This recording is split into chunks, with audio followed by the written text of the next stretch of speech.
Are you having a hard time forgiving someone? Are you trying to move on from something that has hurt you? Today, we're going to be speaking about forgiveness. Hi there, and welcome to the Booksters Club, where we find daily inspiration from the books you love. Today's featured book is From Science to God from Peter Russell, and today's inspirational thought comes to us on page number 94 and 95. It says, forgiveness. Consider, for example, the practice of forgiveness. The conventional understanding of forgiveness is an absolution or paradox. I know you did wrong, but I'll overlook it this time. But the original meaning of forgiveness is very different. The ancient Greek word for forgiveness is apiesis, meaning to let go. When we forgive others, we let go of the judgments we have projected onto them.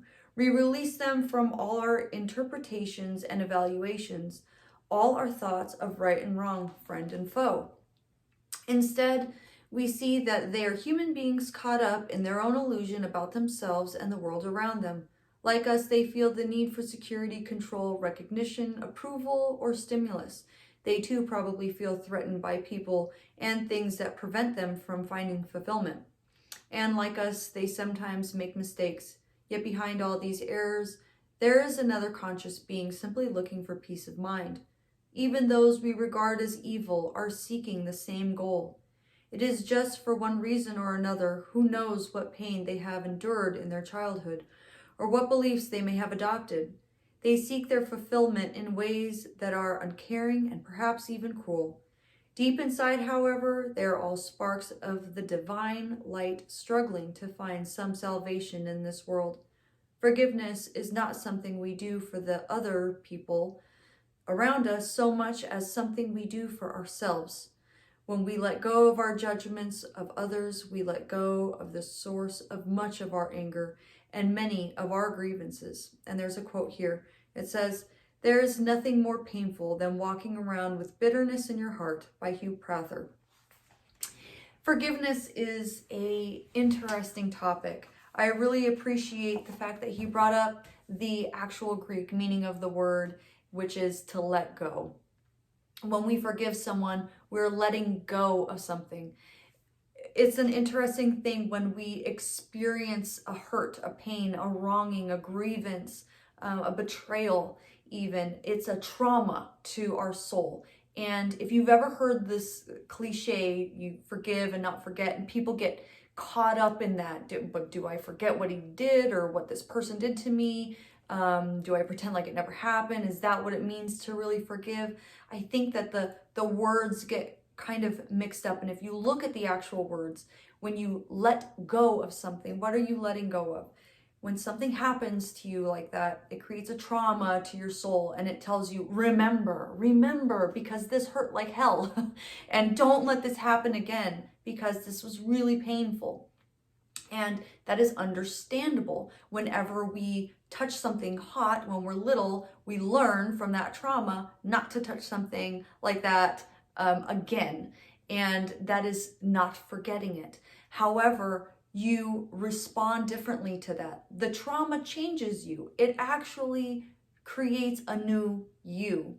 And if that new you is someone who is smart enough to not touch something that will burn you, then that's great.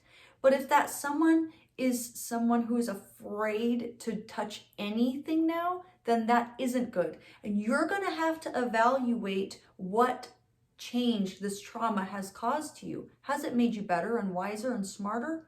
Has it made you withdraw? Has it made you a little bit less likely to engage in your life? And if that is the case, then you need to move on to, I believe, the next phase of that. And that is to become aware of what your contributions were in the beginning of that. I know for so many of you that are dealing with a lot of pain that somebody could have done to you, that might be a little bit of a touchy subject, but just bear with me on that. If there was something that you did to contribute to any of that wrongdoing in the beginning, then you are now freeing yourself up to say, okay, it changed me for the wrong, it changed me for the bad. I want to change. I want to let go. I want to move on from it. But how do I make it so that I don't fall into the same situation? Well, you look at the beginning and you look at anything that you may have done to contribute to that.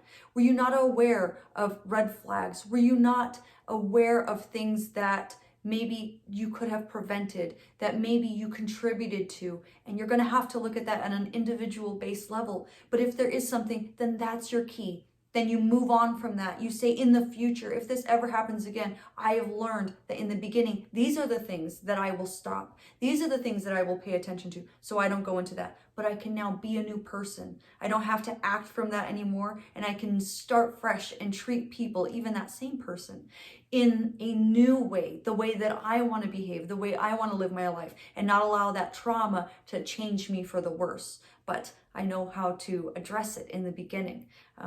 And I hope this helped. If you had a different part in this book, a different book entirely that you think should be featured here on the Booksters Club, please let me know in the comments. Thank you for clicking the like button if you liked it, and subscribe if you're new, because I post new videos every single day. See you tomorrow, Booksters.